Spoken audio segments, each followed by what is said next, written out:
Então, o que me proponho a dizer, como professora e como representante da transparência eleitoral, é como esse sistema afeta ou não afeta a possibilidade de controle do processo eleitoral.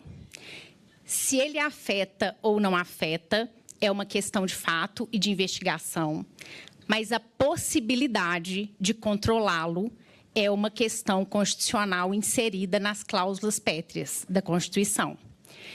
Então, ministro, a gente não precisa entrar na questão orçamentária para encontrar fundamento constitucional suficiente para descrever a possibilidade ou impossibilidade de controle e como isso impacta na demanda por igualdade de voto e igualdade possível de concorrer no processo eleitoral.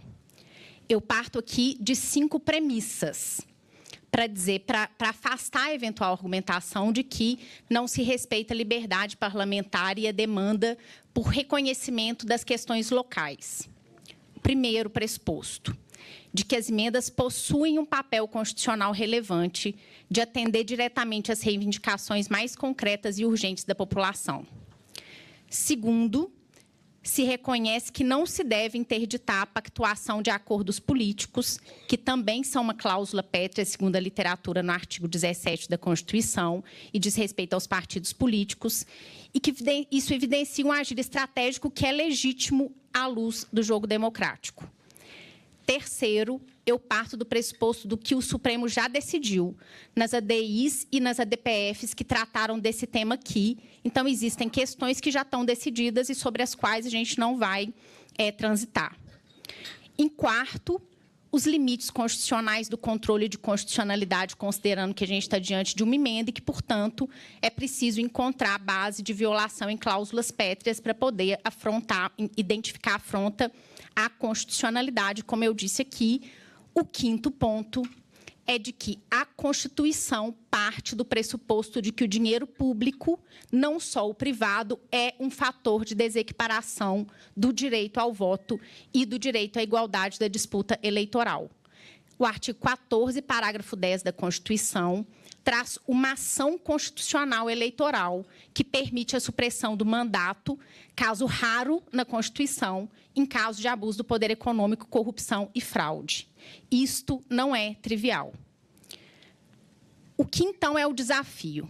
O desafio é identificar a possibilidade de separar o que é legítimo, exercício legítimo da distribuição de recursos e do exercício do mandato, e o que não é legítimo e que, portanto, afronta esse pressuposto constitucional.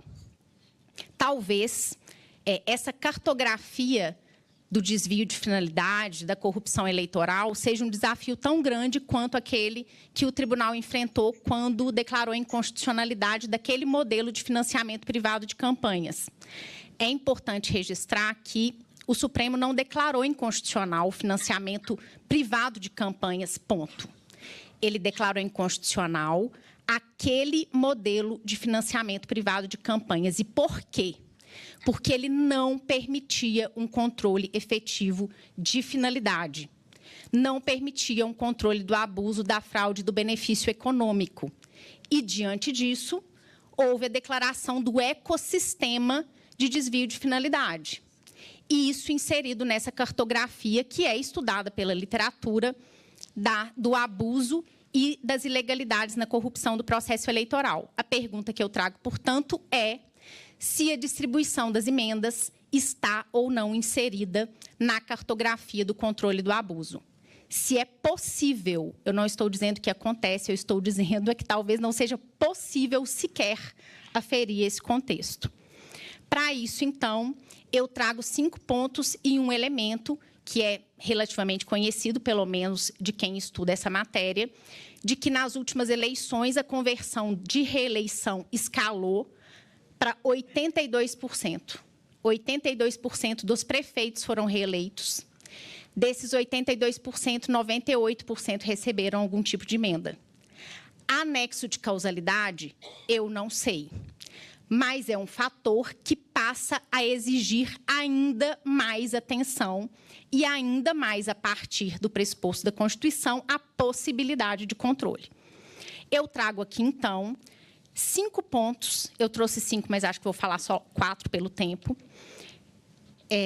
dessa cartografia de controle de abuso, para a gente poder identificar se ainda faz algum sentido o controle que a Justiça Eleitoral faz e a cassação de mandatos que chegou nas eleições passadas, considerando as ações de cassação por fraude à cota de gênero. Mais ou menos 500 vereadores e aproximadamente, se a gente colocasse numa linha do tempo, uma eleição suplementar a cada 5 dias, diante desse volume de recurso do poder público que aporta no processo eleitoral.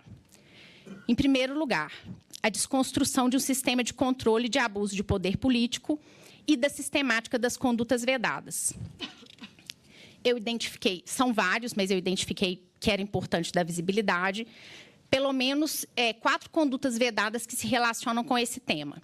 A primeira é a vedação de transferência voluntária de recursos a 3 meses antes das eleições, ressalvados os casos de obrigação formal pré-existente, com andamento, com execução iniciada e cronograma pré-fixado para aquilo que é considerado transferência voluntária de recursos, parece até brincadeira hoje. Segundo, fazer ou permitir uso promocional de distribuição gratuita de bens. Terceiro, vedação de distribuição gratuita de bens ou valores e benefícios por parte da administração pública, desde que envolva recursos públicos. Quarto, programas de distribuição de bens e serviços que seja nominalmente ligada a candidatos. O que nos parece? É que esse sistema de controle, que alcança a transferência voluntária e os casos caracterizados como abuso, perderam completamente o sentido diante das emendas. Por quê? Elas não são consideradas convênios, elas não são consideradas transferências voluntárias, não são identificáveis no seu destino, embora agora sejam identificáveis na origem, e ainda que fossem, exigem contrapartida para configuração de abuso, e não é possível identificar isso no tempo devido. O que chama a nossa atenção? Que é uma questão, na verdade, preliminar, que se conecta com todos os pontos. Embora o volume de recursos seja elevadíssimo e todas as manifestações nesses autos, na imprensa e na literatura, chamem a atenção para a conexão da distribuição de recursos com o processo eleitoral, só 2 processos relevantes, que eu considero mais relevantes, aportaram no tribunal, na Justiça Eleitoral, relacionado ao tema das emendas. Os 2, um extinto por ilegitimidade, considerando que era um ato complexo que envolvia vários atores do processo e que seriam litisconsortes necessários, e o segundo, justamente descaracterizando a emenda como transferência voluntária de recurso e dizendo que a imposição não levaria à condenação. E veja bem, governador, o réu na ação era o governador, não era o deputado. Então, há uma distorção na identificação dessa cadeia que impede a possibilidade de controle. Em segundo lugar, já até perdi a ordem aqui, o sistema de lançamento das informações. Eu disse, é a Constituição, e aqui partindo do pressuposto constitucional, que estabelece o prazo de 15 dias da diplomação para ajuizamento da ação de controle, que é a única ação que a Constituição prevê para cassação de mandato nessas hipóteses, que é abuso do poder econômico, corrupção e fraude.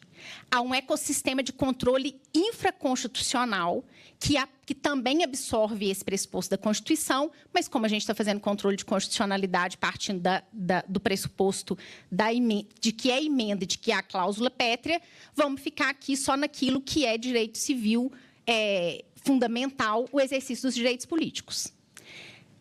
Vamos imaginar que as emendas sejam consideradas transferências voluntárias ou sejam feitas por convênios e tenham controle do Tribunal de Contas, ou seja lá de qual órgão de controle, um controle interno, e que eu possa, então, identificar a origem e o destino. Ainda assim, eu não consigo fazer controle no processo eleitoral, porque o prazo máximo da última ação eleitoral, que é essa do controle de constitucionalidade, é de 15 dias depois da diplomação. Como a Justiça Eleitoral solucionou esse problema? Exigindo controle concomitante com lançamento em tempo real. Ninguém é obrigado a pegar recurso público, mas se pegar e tiver prestação de contas, tem que prestar contas em tempo real.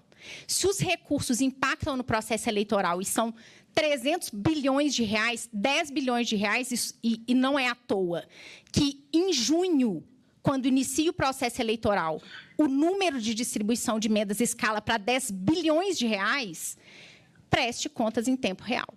A única forma de identificar eventual abuso é o controle em tempo real da distribuição desses recursos. Se não, é uma fantasia acreditar que esse controle vai acontecer e depois que estabiliza o processo eleitoral não tem mais jeito de fazer nada.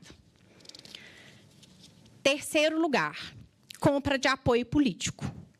Acontece? Eu não sei, mas é uma possibilidade.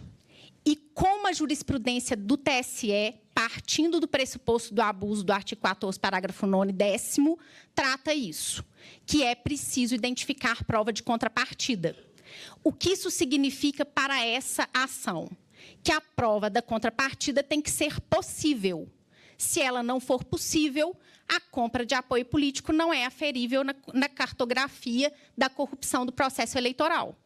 E hoje, nesse sistema, ela não é passível de identificação, embora seja um ilícito eleitoral e um crime eleitoral, é bom dizer. Quarto lugar, e é um quarto lugar dramático, embora muito caro para mim, as emendas parecem se direcionar para a estabilização de um legado. E isso confronta e conflita diretamente com a política de reequiparação que o Supremo Tribunal Federal estabeleceu aqui para as mulheres e para os negros. Nós temos 82% de prefeitos reeleitos.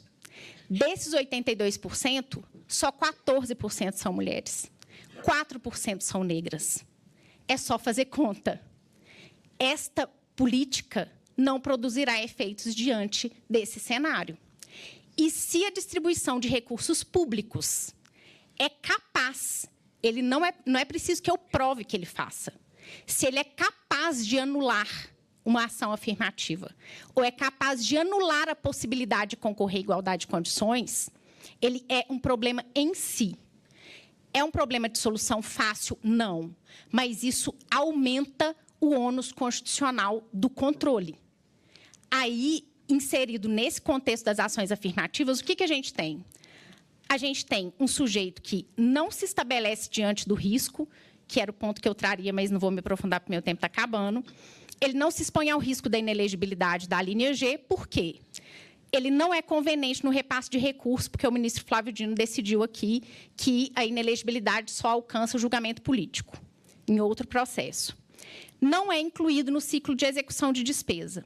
Passa a ser beneficiário do mecanismo de reeleição, do apoio político eleitoral, dos recursos que produzem impacto no direito do eleitor, mas não se expõe em nenhuma medida ao risco de controle, ao risco de inelegibilidade, ao risco de cassação de mandato, ao risco de responder, na esfera da doutora Hélida, o processo político-administrativo, que pode levar, eventualmente, a uma ação de improbidade, mas não afeta ao equilíbrio do processo eleitoral. É diante disso, então, que a gente considera que é necessário propor um modelo de controle que não leve só a possibilidade de se fazer aferição das contas e o bom destino do dinheiro público. Que seja necessário estabelecer um sistema de controle que estabeleça um controle do processo político-eleitoral na distribuição desses recursos em tempo real, considerando a origem e o destino, levando em conta que esse destino ele tem consequências diferentes se ele for executado por uma instituição privada que está vinculada ao nome do candidato, com o próprio candidato e que pode levar ao apoio do poder político. Nesse sistema, com todo respeito ao Congresso Nacional, o que a gente teve atualizado foi o conceito de melhor dos mundos. Desse jeito, a gente não tem controle nenhum. Muito obrigada.